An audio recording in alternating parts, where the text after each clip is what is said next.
Hello and welcome to Science Radio.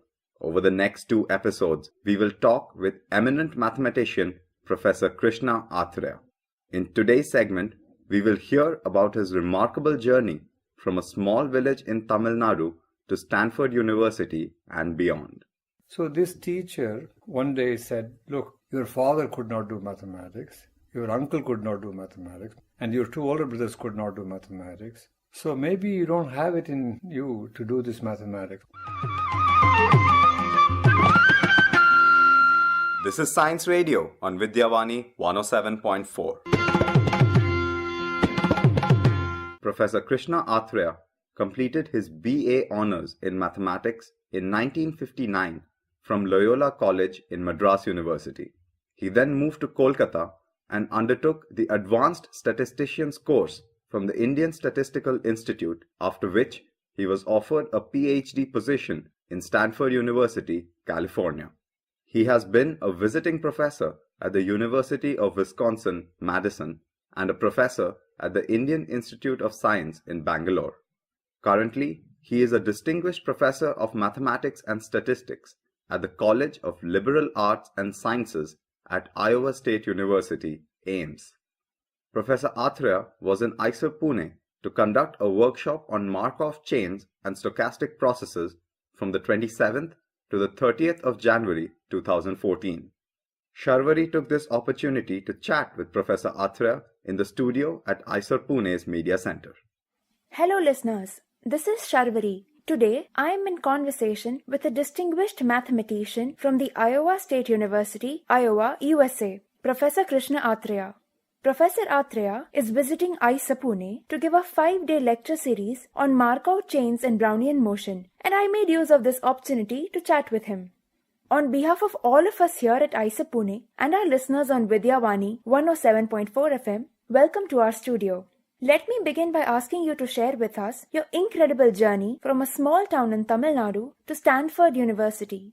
All right. I grew up in a very small village in Tamil Nadu, not too far from the southernmost tip of India, Kanyakumari. My village was called Pattamadari and is very well known for coral mats.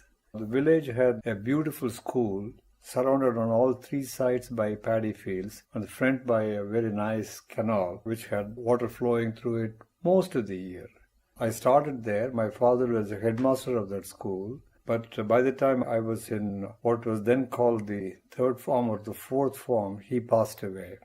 Fourth form would correspond to 9th standard now here at this time. And at that school, during my turn, there was one teacher, and then the next year there will be some other teacher and so on. My teacher of mathematics appealed to the best in the class, and I was not one of the best.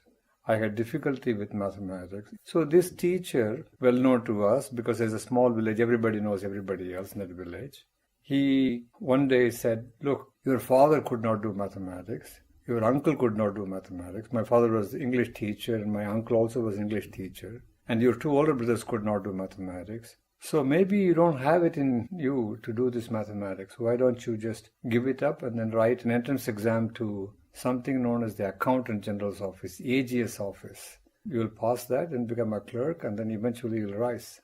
So this mathematics is not for you. I was very disappointed by that advice that I got, and so I went home, my mother. So she took me to her uncle, that is her mother's sister's husband, who also happened to be teaching in the same school. So he told my mother, let me give it a shot, let me try what I can do. So he asked me to come to his house. I went to his house. He asked me to sit in the front veranda. He went inside and got hold of a book on mathematics by none other than the great Euclid. And he picked out some particular proposition from Euclid's geometry book and asked me to read it. Then again, I had a confession to make to my granduncle, as it were. It was in English, and I was not familiar with English at that time. I could not speak English. So I told him, Chitappa, this is in English. I'm not able to read it. He was about to scold me, but decided not to scold me. And then he said, let me read it for you. So he explained what the theorem says. It was something about what's called 9-point circle theorem. There's a theorem in Euclid's geometry book which says that if there are some special 9 points related to a triangle through which a unique circle goes through. And then he said that, look, let me explain to you what mathematics is all about. Supposing your mother sends you to the local provision store to get a pound of sugar. You go there and tell the provision store person, look, I want a pound of sugar. Is he going to give it to you right away? Is he going to give it to you free? He will want you to put down some money. And when you put down some money, then he will correspondingly give you the amount that is appropriate for the money, which is exactly what mathematics is all about. In every mathematical proposition, there is money that has to be put down first, and then there is sugar at the end. This money corresponds to what is known as a hypothesis in a mathematical proposition, and the sugar corresponds to a conclusion. And how you go from the hypothesis to conclusion is through sheer mathematical reasoning. You have to go from hypothesis to conclusion through a sequence of logical steps. You may use previously proved results, but that's what mathematics is all about. Suddenly a light shone in my head. I said, this is what it is? Then he said also, look, speed is not important. People may tell you to be a good mathematician, you have to be fast. Not true. What is important is that you have to have the persistence to reason through. So that was the lesson he gave me. It was not immediately obvious to me that I could do mathematics. Slowly I started to practice this message that he gave me. And I survived in that class, survived the next year, and then I did very well in the third year, and then I chose mathematics as my discipline. And from that high school, I went to a college nearby, which was about 12 miles away. I had to take a train and all of that. And then eventually I went to a place called Loyola College in Chennai, which is a very rich person's college. And there also I had difficulty. I could not speak English very well. I was a country boy. I went there with my dhoti and then no shoes even, just sandals. Not even sandals. And these people all spoke in English and they intimidated me a great deal. So I essentially ran away from that college.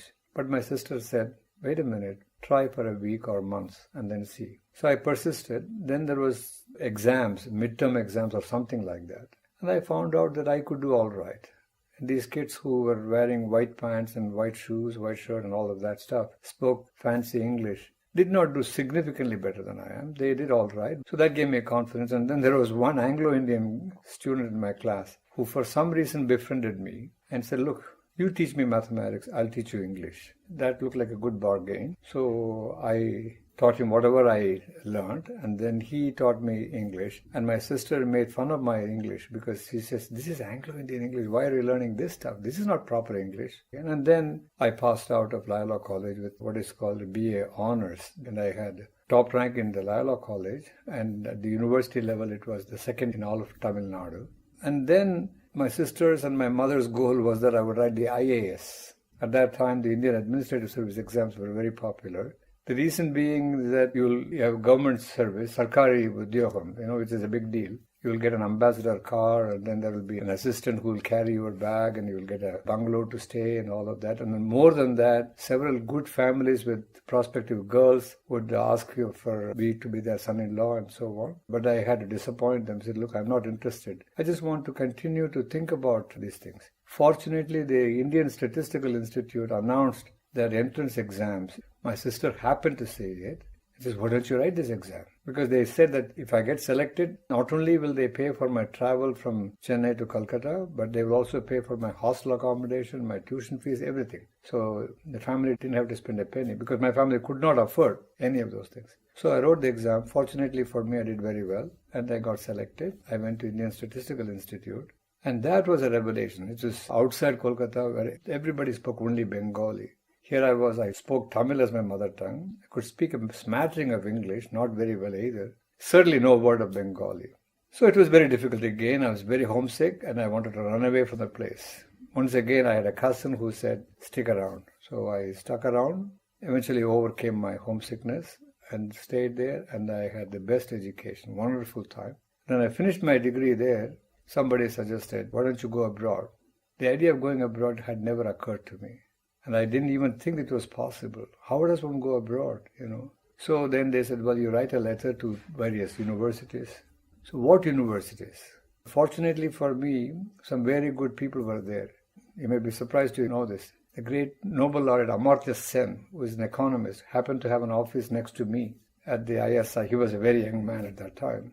And then one Jagdish Bhagwati, who is an economist at Columbia University, he's from Gujarat, by the way. So these people just heard my story in a casual manner, and then they gave me casual advice. Why don't you apply to Cornell, Harvard, MIT, Stanford, and so on and so forth? I had not heard of any of these names. And I didn't even know how to write a letter to these people. There was an American guy from Harvard who was visiting, an economist, whose father was a great physicist. You might know the name, Victor Weisskopf. His son, Tom Weisskopf, happened to be an economist. He was spending time at the Indian Statistical Institute. So I befriended him, and then he helped me draft that letter, which I sent. And luckily for me, maybe my record at ISI and then earlier was good, perhaps. So I got offers from MIT, Columbia, Harvard, Stanford, all sorts of places. I knew now that they were all very good places. At that time, I had no clue.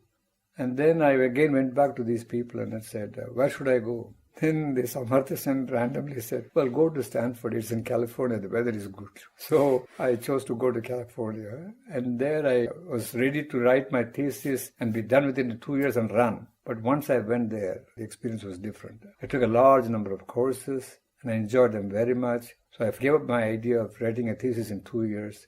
Kept on learning a lot of good mathematics. And there was a professor there by name Samuel Carlin, a very well-known man. And he taught a course in probability theory, which I took. I enjoyed it very much.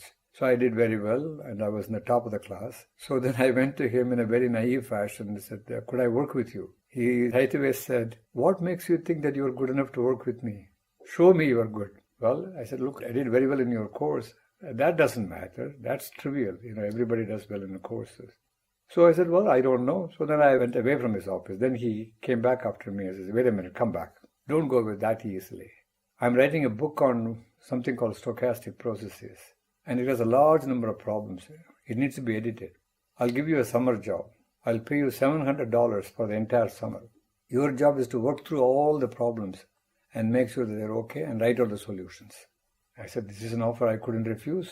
I get a free summer maintenance and then get to solve these problems. So I agreed. So I sat and solved as many of as I could. There were some problems I could not solve, but most of them I could solve. And then he said, well, now that you have solved these problems, I'll take you as a student.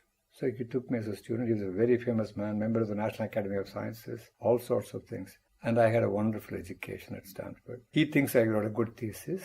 Then one person from University of Wisconsin-Madison came, Professor Peter Ney. He already had been working on a book on a subject called branching processes, which models the growth of organisms, such as in cascade theory in physics. You start with a particle with a particular energy level, it splits into two, and the energy gets distributed, and they split into two, and so on. This is a cascade taking place. A model for some of those things, and so on. That was what's called branching processes. So he already had a set of notes. So he came to Stanford to ask this very famous man, Samuel Carlin, to write the book with him. But this Samuel Carlin was very occupied with a lot of other projects at that time. So he told this Peter Ney from Wisconsin, so I'm very occupied. I don't have time for this. But I have a student who is just finishing his degree. He's pretty good. So why don't you take him? Well, I must say that this Peter Ney was not put off by that. He came and talked to me. I will arrange for a job for you at Wisconsin. Do you mind coming and then working with me on this book? I had no clue as to what working on a book means. But then this man was offering me a job. I said, sure. So I went there.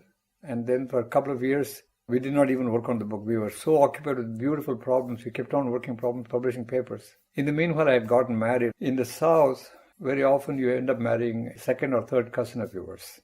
Among the Tam Brahmins, this is a common practice, although this is not good from a genetics point of view. But I married a distant cousin of mine, and she wanted to go back to India. She wanted to learn music. So after 2 years of working with this person, I said, look, I want to go home. So then we very quickly finished the book, and we sent it to a company, a very well-known company called Springer. You may have heard of Springer.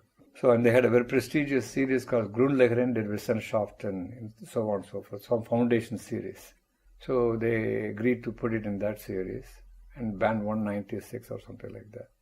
So at that time, one Professor Satish Dhawan, who was the director of the Indian Institute of Science, was visiting the United States. He was at Caltech. Since I had agreed to go back to India, I wrote a number of places. I wrote to this BITS Pilani and various IITs and then IISc, inquiring whether they had any openings for me. I was willing to go to any level. But apparently my record must have been pretty good. Satish Dhawan wrote a personal letter from Caltech. He was the director of the Indian Institute of Science, offering me a job as a full professor at that place. I was stunned by that. So I took that and went back, and I became a professor of mathematics at the Indian Institute of Science. My stay in the United States had helped me focus on mathematics and think about mathematics and its applications to the real world. So I continued to do that. And so doing research in mathematics was not difficult for me. It became part of me. And so that is how I became a mathematician.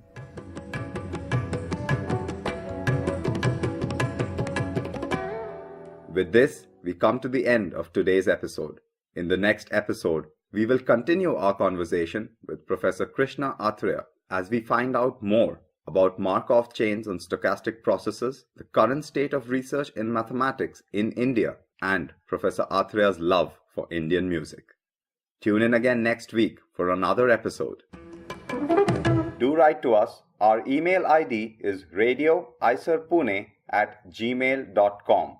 That is radio, IISER Pune@gmail.com. This is your host, Saurajit Basu, signing off.